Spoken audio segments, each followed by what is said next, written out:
Great day, learners! This is Brooks, your TLE teacher. I am here to guide you in your learning journey.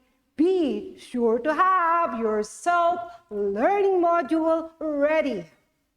Do you still recall our previous lesson last quarter? Can you catch me up to speed on where we are with our lesson? You may write your answer in your comment box. Let us see if you are correct. Excellent! We discussed about illustration, a decoration, interpretation, or visual explanation of a text, concept, or process designed for integration in published media, such as poster, flyers, magazines, books, teaching materials, animation, video games, and films. An illustration is typically created by an illustrator. Illustration also means providing an example either in writing or in picture form. Our lesson in this third quarter is the mystery of nature and how it can give us life and livelihood.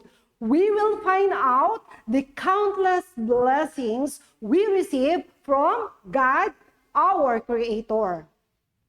Our learning competency use farm tools and equipment.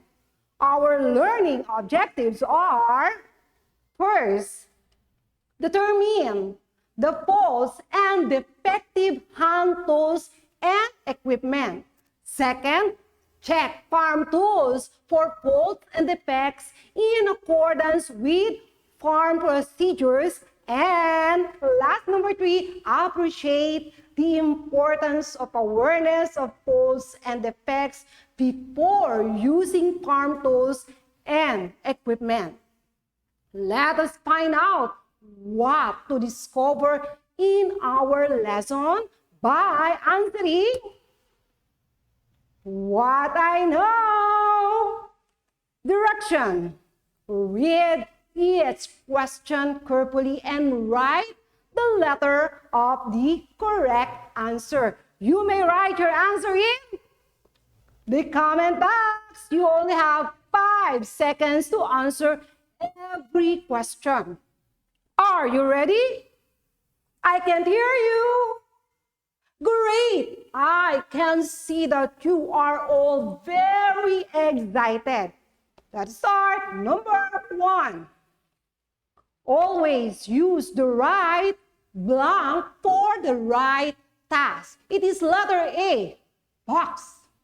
Letter B, cabinet. Letter C is storage. Or letter D, tool. Your time starts now.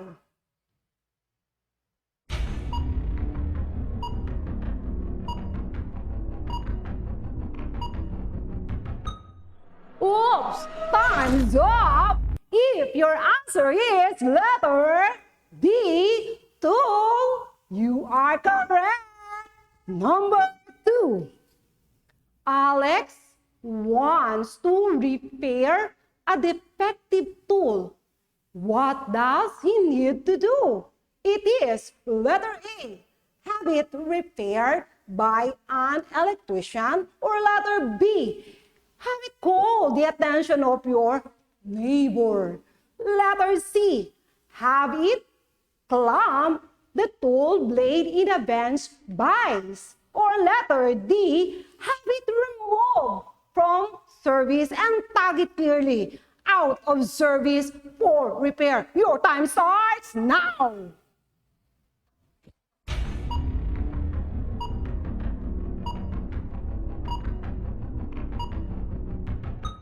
Oh, time is up. If your answer for number 2 is letter D, have it removed from service and tag it clearly out of service for repair, then you're right.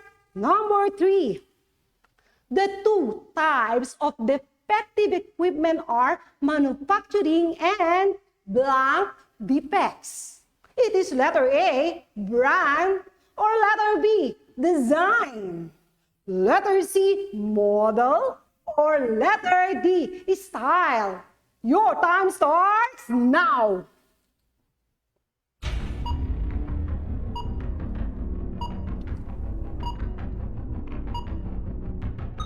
Oops, time is up. If your answer for number 3 is B, design, that is good. Number 4. The example below are gardening tools, except it is A, bolo, B, glass, letter C, hand cultivator, or letter D, sprayer. Your time starts now.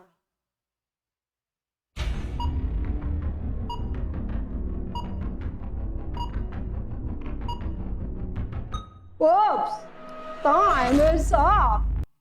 If your answer for number 4 is letter B, is glass, very good. Number 5, last number, what will you do when a company designs an equipment without safety guards? It is letter A, clean the handle. Letter B, read the manual. Letter C, read the procedure. Or letter D, shut off switches. Your time starts now.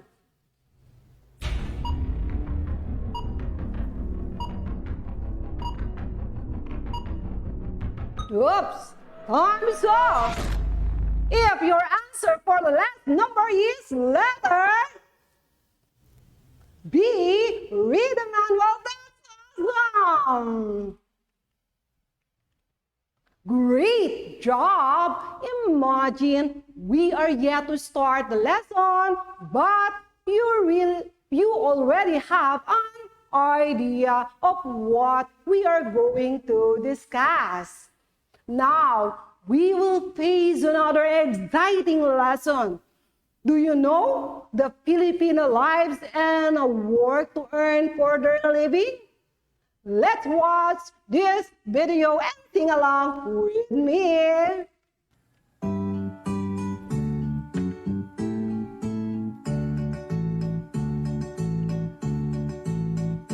Magtanim ay di biro, maghapong nakayuko, di man lang makaupo, di man lang makatayo.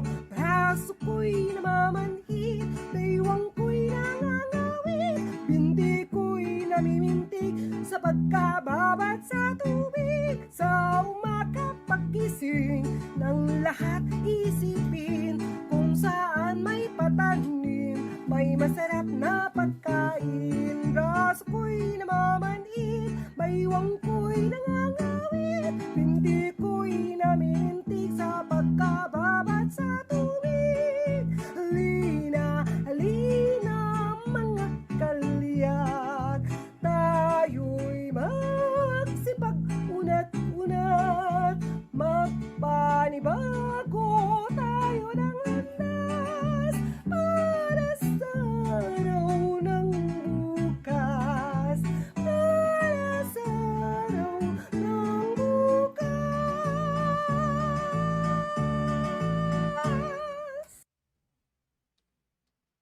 From the video that you have watched, you can already tell that the basic life of Filipinos is to work on field. After all, our country is blessed with rich land and with proper cultivation. It will give us all the food and other things that we need. How do you feel while singing the song Magtani May Di Biro? Yes, you are right. It tells us the difficulties of the farmer's life, bending all day and no time to sit and stand.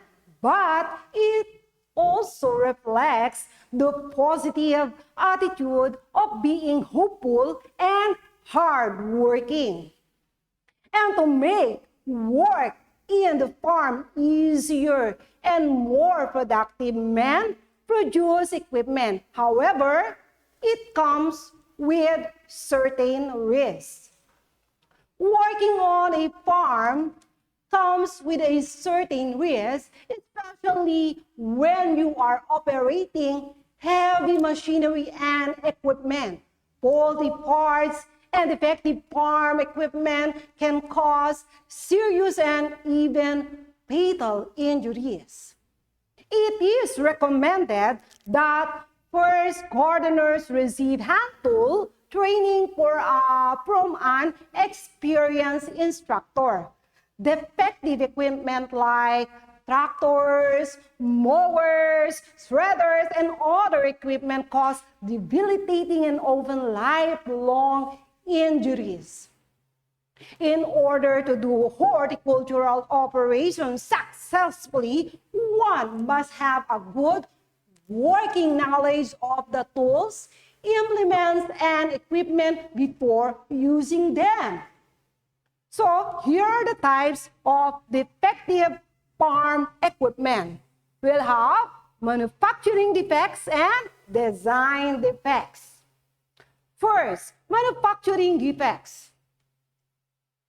These occurs when mistakes during the assembly process cause loose or missing fasteners and other defects.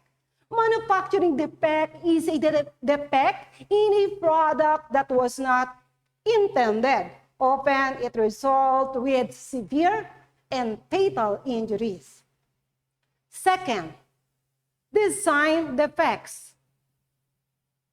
When a company designs equipment without proper safety guards, shut-off switches, and protective enclosure, agricultural workers are at risk. A design defects occurs when there is an inherent flaw or error in a product's design that renders it unreasonably dangerous. Here are some safety precautions that we need to anticipate when we encounter more frequent and dangerous safety risks in machinery, environment, hazard, and chemicals that are cause major to lethal injury without constant vigilance. First, pinch points. Points at which two objects on machine makes contact with at least one of them moving in a circle. The most injured body parts are fingers and hands. A pinch point injury on a job or on the job can be seriously disabling and can cause amputation or even death. Make sure all shields are secure in place to cover pinch point area. Follow all lockout and tag out procedure. Second, rub points. Any exposed rotating machine component attached to one end to a piece of equipment. This can catch on clothing and limbs, pulling them into the machine. Rub points are found in rotating shafts or rods and can catch a sleeve, calves, or pant leg. wear close-fitting clothing, and remove jewelry. Third, shear points.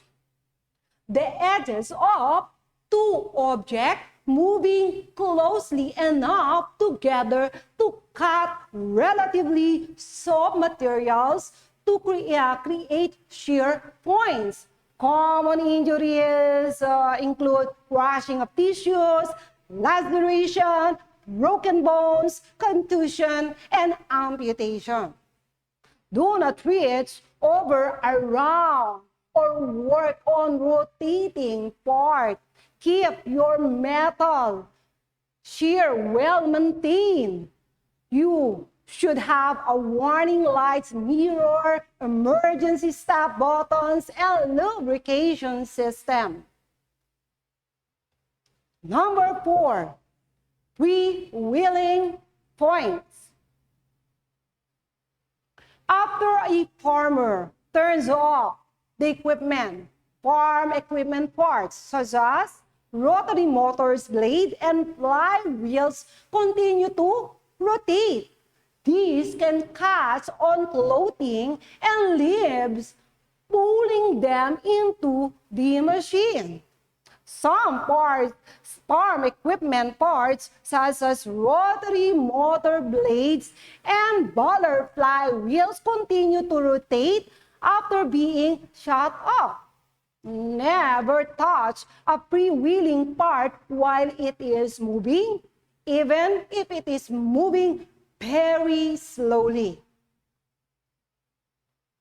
Number 5, hydraulic lifts and hoses.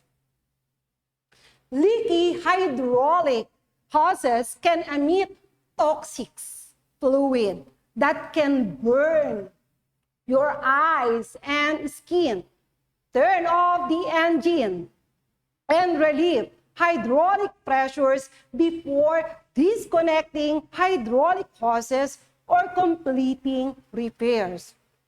Do a daily safety check of all components of the lift before using. Wear suitable personal protective equipment or PPE.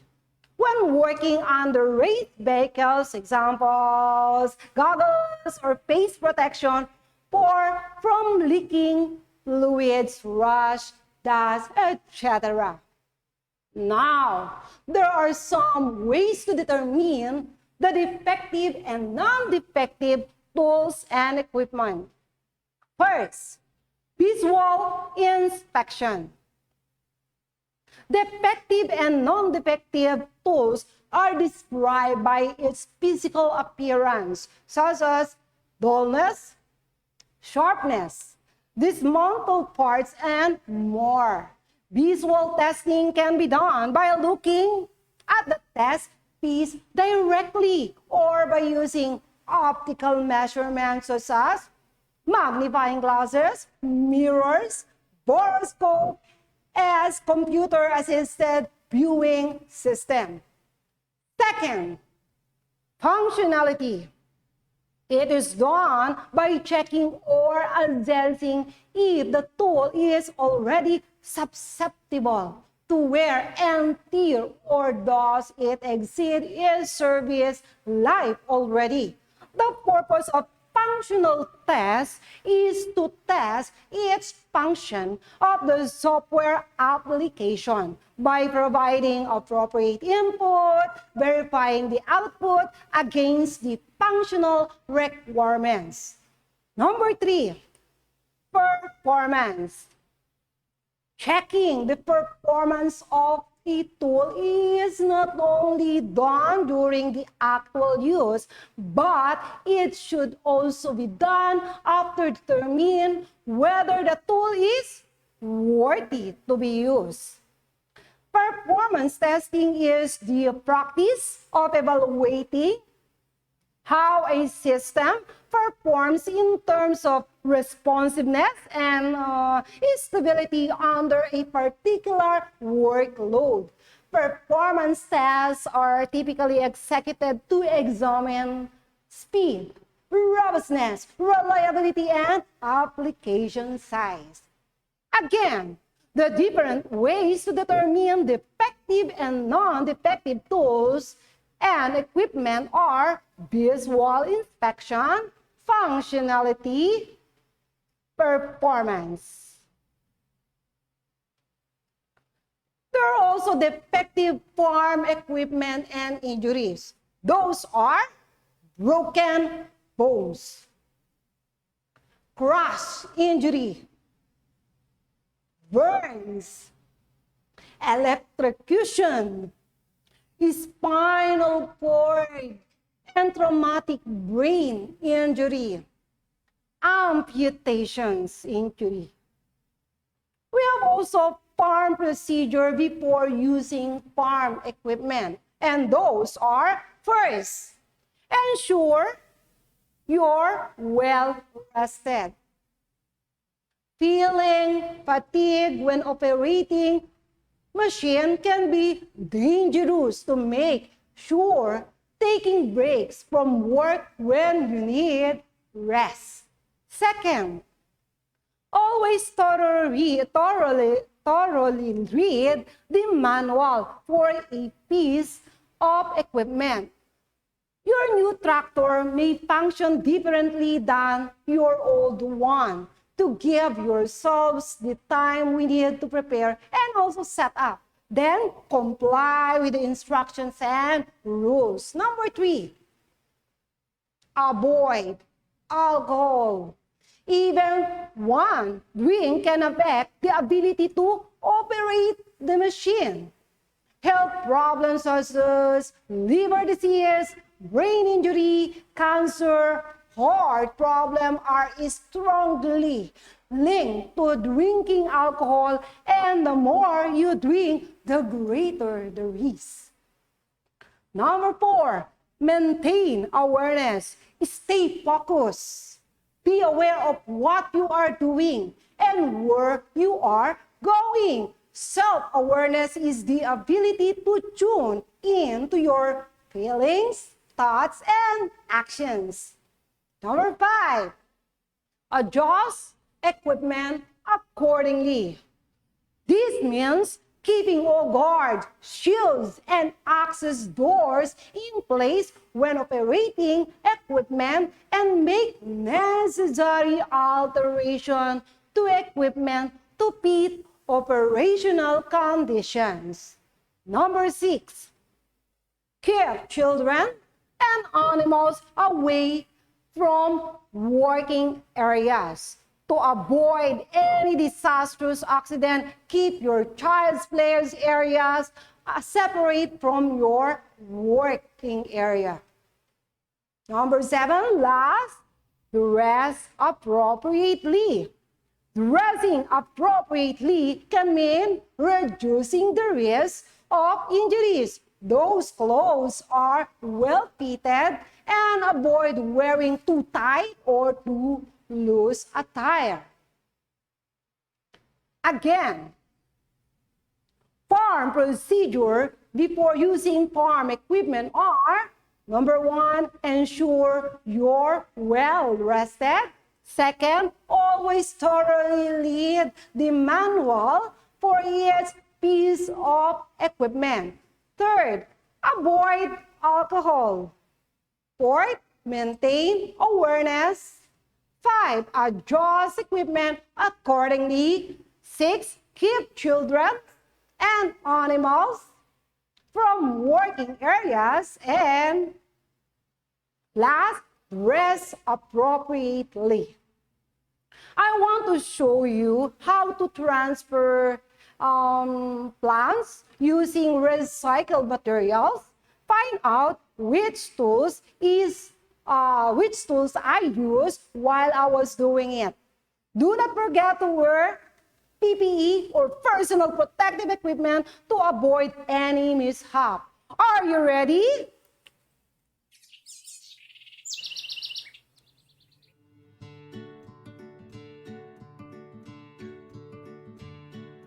Welcome to my garden.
You know, it really feels good when you have a lot of plants in your backyard. Little knowledge, did you know that the earth has more than 80,000 species of edible plants and 90% of the foods that human eats come from just 30 plants? Nutrition doesn't factor into the crops we do mass produce. 70,000 plant species are utilized for medicines. To test our knowledge with our lesson, let us answer what's more to measure what we have learned today. Direction. Write the word true if the statement is correct and false if it is incorrect. Write your answer in the comment box. You only have 5 seconds to answer every number. Are you ready? What are we waiting for? Let's get it on! Number 1. Thoroughly read the manual guide for each piece of equipment. True or false? Your time starts now!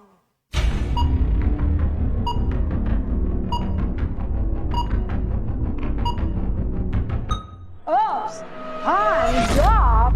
If your answer is true, that's awesome! Number 2. Feeling fatigue when operating machine can't be dangerous. True or false? Your time starts now.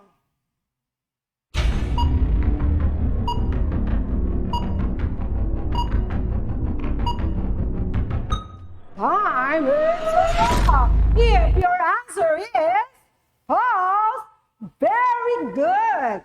Number 3. To avoid any disastrous accident, separate your child's play area. True or false? Your time starts now.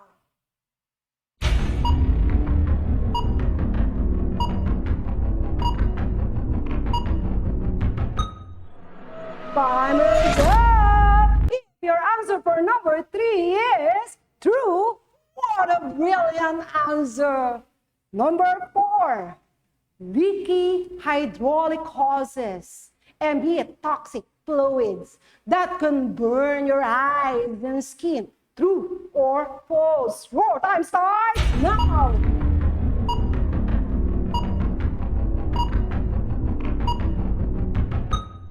Oh, your time is up. If your answer for number 4 is true, perfect. Last, number 5, faulty parts in defective farm equipment will not cause serious and fatal injuries. True or false? Your time starts up.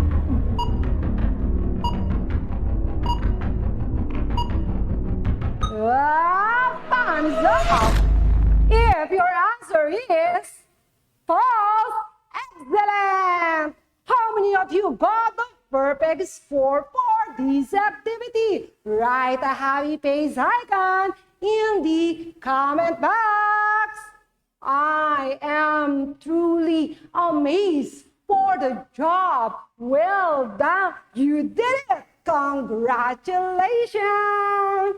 In this lesson, we can relate to our science subject, which developed by horticulturists is applied to plant production, improvement, marketing, and enhancement of humans and animals' life. Also in history or araling panlipunan, and evolution of horticulture is intimately connected to the history and development of agriculture, such as horticulture is a part of the story of humanities designed to gain control over nature. This story encompasses exploration, conquest, experimentation, innovation, and of course, globalization in health subject. Proper attention to health and safety concern can minimize most occupational risks. Precautions are necessary to protect against injury and possible illness. For your assignment, answer the following what I can do and assessment on page 8. Then send to your subject teachers. Once again, this is Mom Rox saying, our life is like a plant who needs adequate care, love, and appreciation. No matter how many trials in life comes, we will survive because we are guided by our Lord. May we be fruitful in dealings in life. Because whatever is the situation, education must go on. Thank you and see you again next Valenzuela Live. Bye-bye.